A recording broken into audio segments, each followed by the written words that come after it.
Hello, it's been a while since I recorded a video. If you've been wondering where I've been, the answer is on the livery of this Cessna that's parked on the ground at Booker Airfield. I have joined a virtual airline. If you've not seen a virtual airline, they essentially provide some structure to the things you're doing in the simulator. So a reason to go flying. So, they provide you with routes and suggested aircraft for the routes and a way of recording the flights so you can file them as a proper pilot would at the end of a long transport flight, for example. So let's have a look around the FlyUK website. You can see here I'm logged in as myself at FlyUK, and we can click on my name and you can see the data about me, and you can do this for anybody that's a member. You can go and see the summary of the hours they've filed. More interestingly, perhaps, there is an airline rank. So based on the number of hours you have filed, you progress up through ranks. So I am now, as of last week, I became a Class A captain. It's still not the top of the tree for me. Next rank for me is an ATP first officer and then an ATP captain, but they require hundreds of hours filed. You can see I've just gone through 100 hours. So it's not as straightforward as it might sound. You can't just go and pick any old aeroplane because the lower ranked captains can't fly the bigger jets, so you can't do long flights. So if we go and have a look around, we're going to go into here, and you can see these are various networks that are operated by the virtual airline with different aircraft on different parts of the world. So if we go and look in tours, for example, we can see there are the various classes of tour available, and Class E would be the lowest. So when you first join, you are a Class E first officer, for example. And we could go, I did the Tasmania tour, so we can go and have a look just to see how this works. So you would pick the first flight of the tour, which becomes available to you to book. And if we go in here and have a look, it shows you a map of the route. And obviously I'm not going to book it right now, but you could book that tour leg.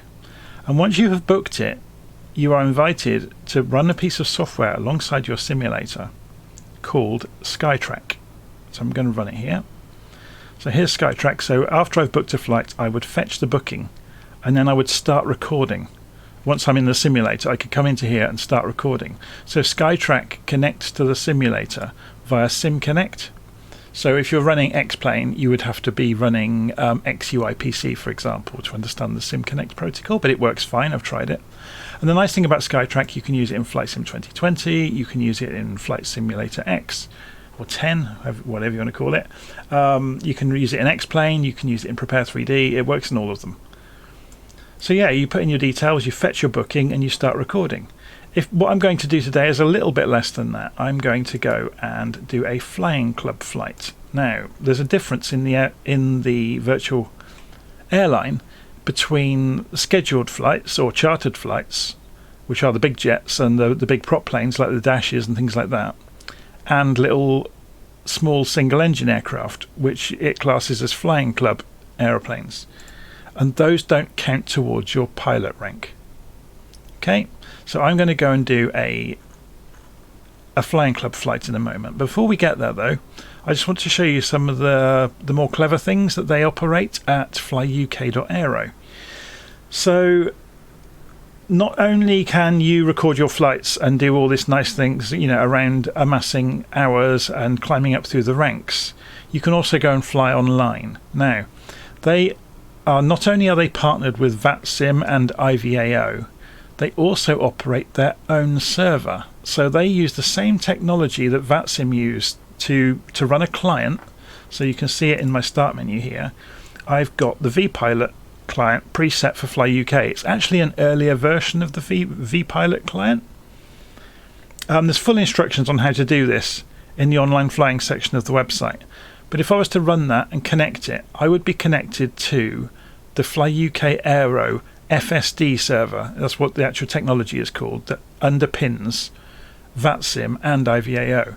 So FlyUK have their own FSD server that you can connect to, and that means on a group flight you can have all the other people's planes showing, and you could be in a mixture of different simulators, and it's much more stable and much smoother than Join FS. Okay, they also operate TeamSpeak in exactly the same way, so if you look in online flying, they'll explain how TeamSpeak works. So TeamSpeak is used by lots of flying groups around the internet to do their radio communication while they're in the air, and it works really nicely. What else can we do? They've got a really nice Discord as well. So if we go and run a Discord, you can see for kind of more casual chit chat outside of the website, you can come into their Discord, and we can see it here.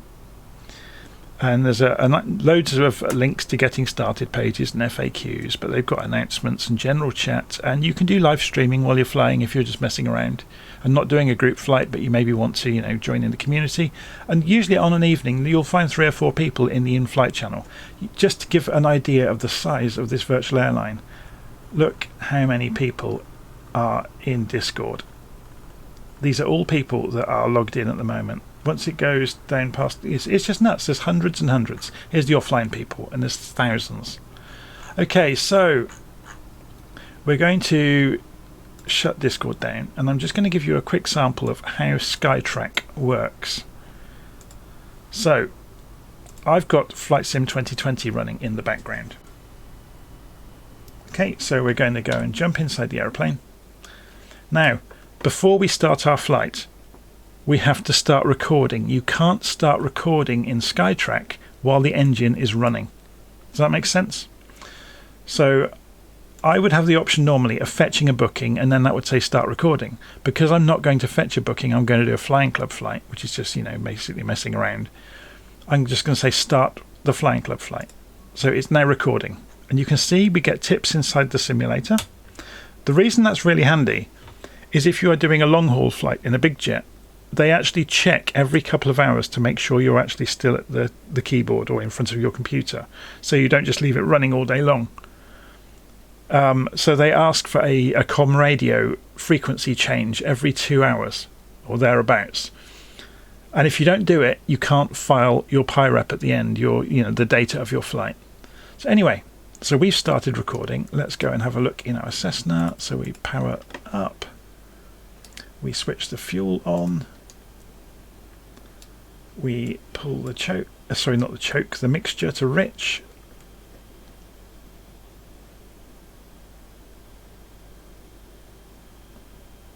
Is that pulled to lean? Yeah, 100%. Sorry, it was already in, wasn't it? That's changed in a recent update then. So let's go and start the engine. And turn some lights on. And we're running in our Cessna. So I'm just going to do a very quick circuit of Wickham, and then we should be able to see our planned flight. So there's the wheel brakes. Take the guy's head off with the wing. So you can see Skytrack is already noticing what we're doing. So we just ignore it basically. The idea is it's very minimal. It stays in the background and just watches what you're doing to make sure you're not kind of trying to cheat the system at all. Quite interesting, I've been talking to some of the moderators at FlyUK, because I've flown with a lot of different groups around the internet, and they don't record your landing rates, or at least they don't make it visible. Because that way madness lies, because you get idiots trying to say, oh, I've beaten your landing this month, I've managed to land at 5 feet a minute or something ridiculous. Okay, there's a bit of wind. Whoa. So we're up. So we change to in flight.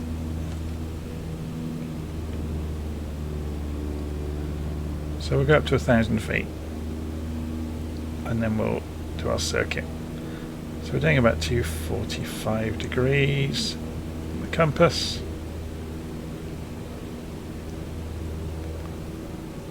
Coming up to 1,000 feet.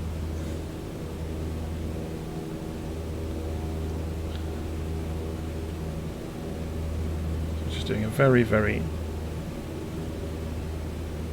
simple circuit, and then we'll come in, land, and stop recording and see what we get. Just to show you the mechanics of doing it, really. So I'm going to cut the engine back. And let's go into a coordinated turn.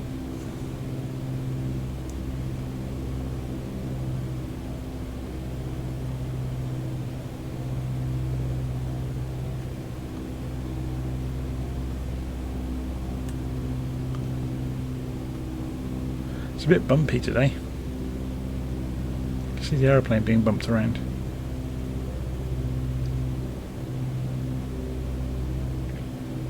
So we're coming around to 60 degrees.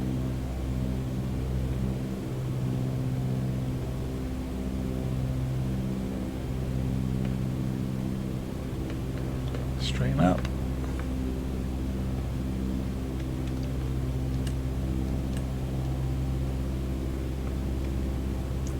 There we go.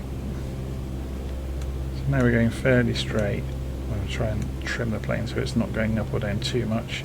The plane's trying to tip over the entire time because of the wind hitting it. So you can see the airfield over there. So we're just going to fly along, following about 60-65 degrees on the compass. Should we zoom in slightly so we can see the instruments a bit better?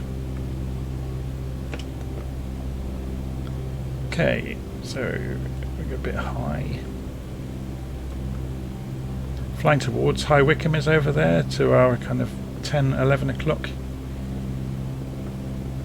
position. If we look around, you will see the River Thames over there. Just out of view down there is Marlow, which is where I live. So if you're ever wondering why I keep doing flights out of Booker, it's because it's the local airfield basically.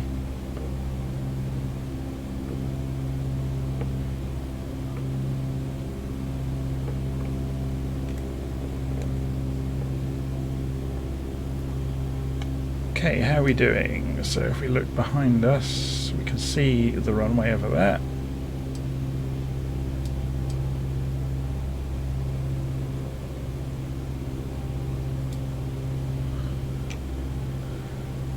So let's start turning.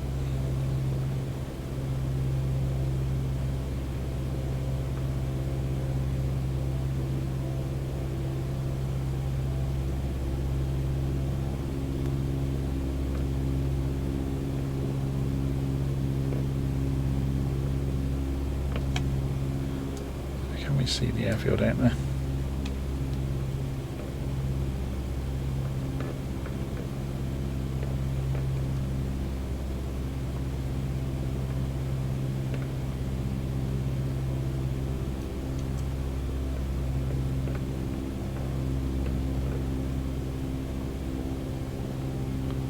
So we're going to turn in onto finals any moment.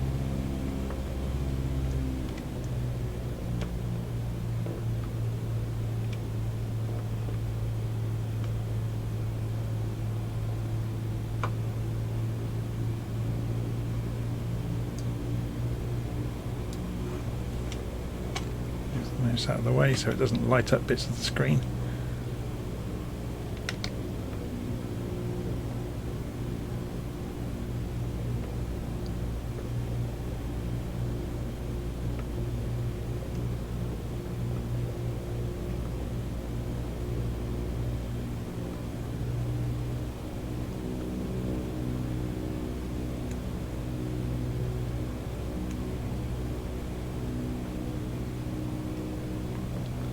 Just gently flying in with the Cessna, keeping the speed, cutting the engine now to keep the speed down.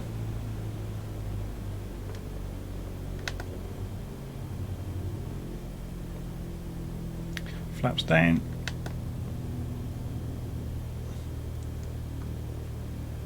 It's a bit of a side wind, crosswind I should say.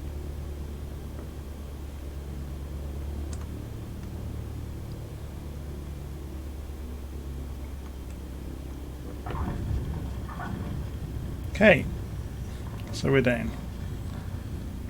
Flight Sim's doing its usual squirrely kind of nose wheel steering trick. Flaps back up. And you can see Skytrack has determined that we are back on the ground. So we'll taxi back across.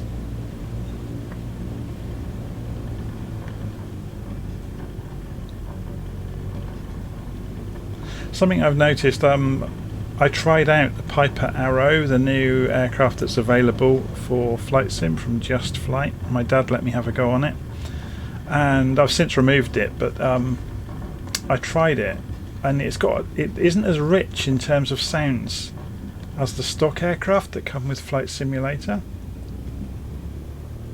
I mean, I realise it's still very early for the third-party aircraft, but it makes you realise just how good the stock aircraft are.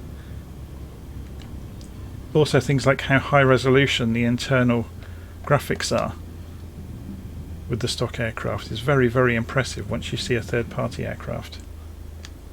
Okay, I'm not going to follow the guy with the sticks too much. There we go. So we put our wheel parking brake on and we turn the engine off. Is it going to allow me to turn it off? It's being very strange, isn't it? I think that was off. Okay, so fuel off and turn the switches off, turn the avionics off, and this is Flight Simulator doing its stuff. Continue.